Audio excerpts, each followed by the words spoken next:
Welcome back to Calmer Conversations, the podcast where you learn how to help your brain become a calmer place to be so that it's easier to feel exactly how you want to feel in your daily life. Whether that's feeling calm and confident, content, or even joyful, or just like you've done enough of the right things at the end of the day, or all of the above.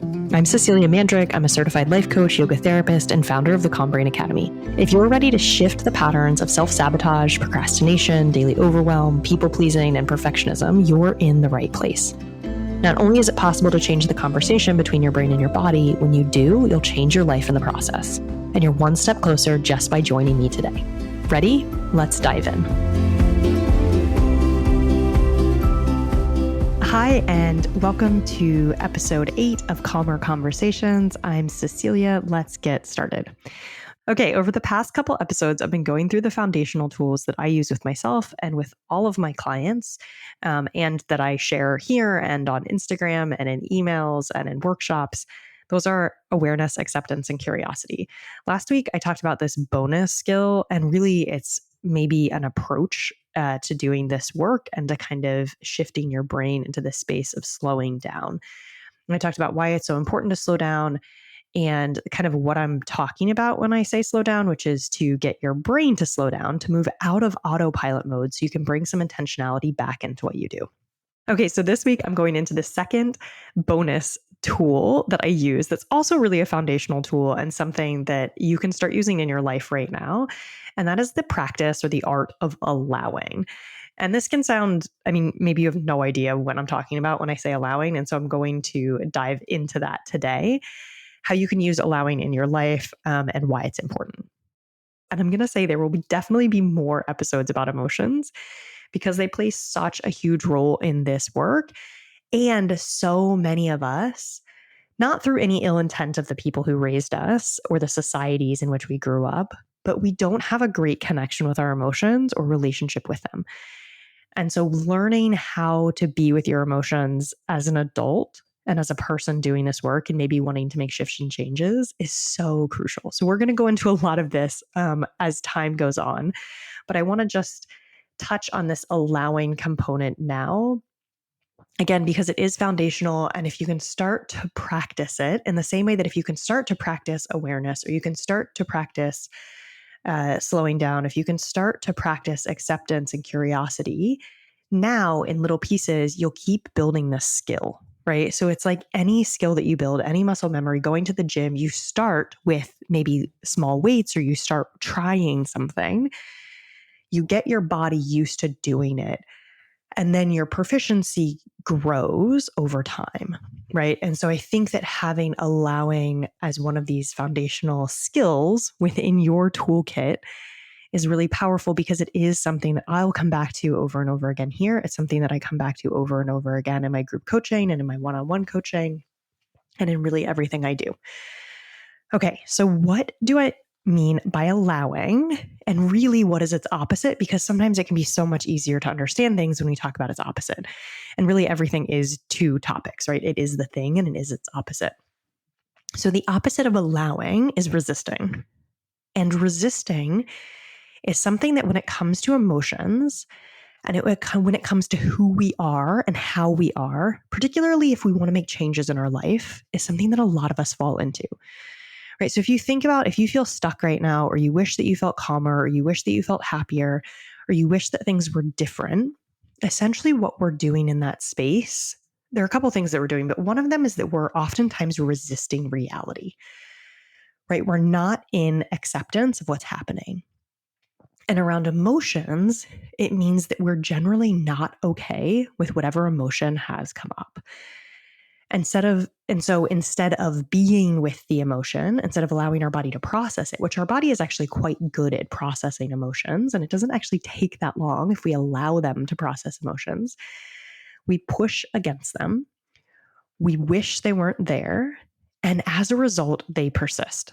Maybe you've heard the little ism of what you resist persists. And I think that is so true. And again, if we're talking about the opposite of allowing, that's exactly what we're talking about.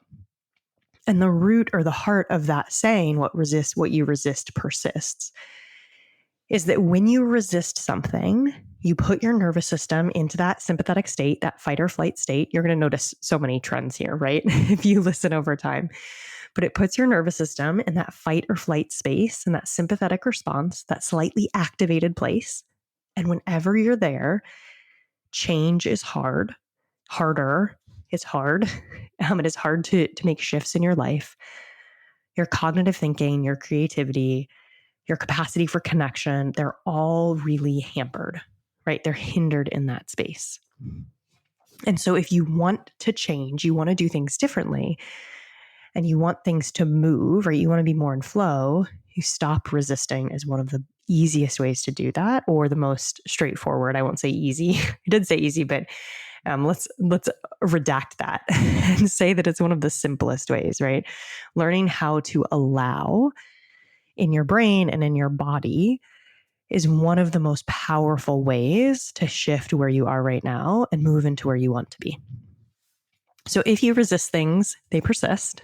And if you allow things, they can flow, right? If you allow them, then they can kind of move through your life in ways that are really beautiful. And I will say that let's start with the topic of emotions, because emotions are often, because we were raised by people who oftentimes didn't know how to handle their emotions, because they were raised by people who didn't know how to handle their emotions. Most of us are kind of afraid of, or we don't want to experience hard emotions. And in some ways, that's totally fair, right? Like nobody wants to experience grief or shame or embarrassment or frustration, right? They can feel uncomfortable. But what we end up doing is we end up resisting the emotion. And then the emotion is not actually allowed to process through our body, and our body kind of holds onto it. And so they persist for much, much longer. And so the emotion kind of like circles around in our brain. It keeps coming up in different ways. We keep having to push it away. And if you think of something like anxiety, when anxiety or worry moves into a panic attack, it is often because people have resisted it so much. They've been pushing it away so much that the anxiety gets bigger and bigger and bigger. And finally it's like, hey, listen to me. Like I'm trying to tell you something. I'm here for a reason.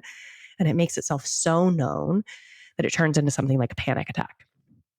This doesn't always happen, right? Like not every emotion goes to that level. But if you start to just kind of notice, oh, interesting, that's what happens when somebody might resist something. So the opposite is allowing something. It's accepting something. It's even welcoming something in and getting really curious about it and knowing, in fact, that it's not harmful in any way. And I say that in truth, because I don't know that there is an emotion out there that can actually physically harm you. They can be very uncomfortable in your body, but they're not actually going to do physical damage to you. I mean, we can talk about the long-term effects of stress and things like that, but that's not exactly the focus of this episode. So, how do you allow something? How do you take an emotion like worry or anxiety or frustration or anger or grief or guilt or shame, something that's really uncomfortable, and you start to allow it in your body so that you can move with it, so that you can be in flow with it? So allowing anything, whether it's a thought, whether it's an emotion, whether it's a way of being, knowing that as soon as we can accept it, we gain the power again to start to shift and change it. But first, you have to allow it, right? You have to accept it and like actually really, truly accept it and let it be there before you can process it and move on from it. And this is true for thoughts. This is true for emotions. This is true for the way you act, right? So I talked about procrastination and naming what you're doing and then being okay with it, right? Recognizing this is a human way to be, and then you can move forward. But you have to go through the accepting and allowing first. And so the allowing, specifically when it comes to emotions, because again, I think this is so crucial and it's so missing in our maybe education as humans, is that when you are allowing an emotion, you're starting to describe it in your physical body. You're recognizing that it is not a dangerous thing. You're recognizing that essentially it is an energetic pattern within your body. And your reaction to it is programmed from years ago, from whenever you perhaps first experienced it and had a reaction from a caregiver or somebody around you and learned maybe that it was dangerous or that you weren't supposed to have it, or whatever story that you got around this specific emotion. And so you try and push it away. one of the tools or two of the tools that I really love to use here are tapping. So EFT, or emotional freedom technique, and coherent breathing, which is just breathing slowly in and out through your nose into your belly. So diaphragmatic breathing. And the reason I like to pair these, and the reason why I think EFT is particularly amazing in this place, is because if you're familiar with tapping or EFT, what you do is you tap on different parts of your body. Usually most of them are around your face. And these are meridian points. They're points where like energy flows through, and you're tapping, but you're also talking to yourself while you tap. And generally, what I kind of guide people through is a description of what's happening in your body, how something is feeling, and reminding yourself at the same time that you're safe, that it's okay to feel this thing. And so, in the sense that you start to describe it, you let it be where it is and what it is. So you're no longer pushing it away, because in the way that you start to describe it and say that you're safe, it's safe to experience it, this is a human thing to experience it, you start to allow it in your body. You start to say it's okay that it's here, and maybe even recognize that when I accept that it's here, it won't stay here forever. I'm not going to be like this forever. I'm not going to cry forever if I'm crying. I'm not going to feel grief forever if I'm feeling grief. This will shift and change over time. And the neat thing that you'll start to notice is that when you can start to allow emotions, when you can start to allow things in your life, oftentimes they dissipate very quickly. And so there are all kinds of studies around emotions and how long they last in your body. And if you allow them and process them, they last about 30 to 90 seconds. And I'm not saying that they won't come back, right? For anybody who's experienced grief knows that it is an ongoing process, right? It shifts and changes over time, but that each wave is separate. And that when you can allow your body to process each wave, suddenly all you have to do is be with each wave. You don't have to process the entire ocean at one time, right? You don't have to process everything. You don't have to process all the shame and all the stories that are going on around something at one time. All you have to do is process that current wave of shame. You have to allow it into your body.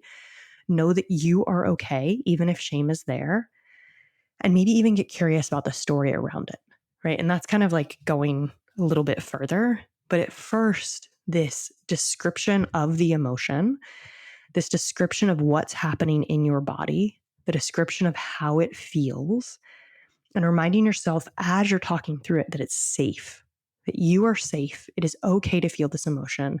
This is a completely normal human emotion to feel. It's okay. You are safe in this moment. You can exist with grief. You can exist with shame. You can exist with embarrassment. And then again, the really amazing thing is that as soon as you accept it in, its strength will change. It will no longer feel overwhelming because you're telling a different story. When we resist something, we're telling ourselves, I am vulnerable in this moment. I don't know if I can handle this.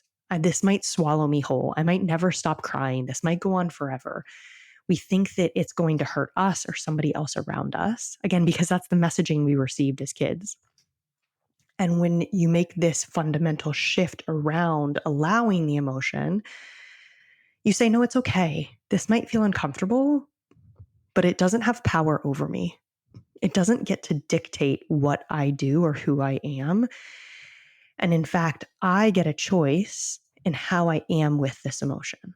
And as soon as I start allowing it, I give myself that choice back. I give myself that power back. I allow myself to step back into the driver's seat. And I'm no longer being driven by these emotions that I don't like, that are uncomfortable, trying to avoid them or push them away or wish they weren't there. I'm no longer driven by them. I get to kind of be back in the driver's seat. I get to make the decisions. I get to say, it's okay. Shame is here. And I can't remember who I heard this from. I think it's a coach somewhere, but they just talk about wearing your shame sweater. Like sometimes you just like have the shame sweater on for the day. And every time you get a wave of shame, you just say, oh, okay, like it's here. Shame feels like this in my body. Shame is a normal human emotion. I'm safe right now in this moment.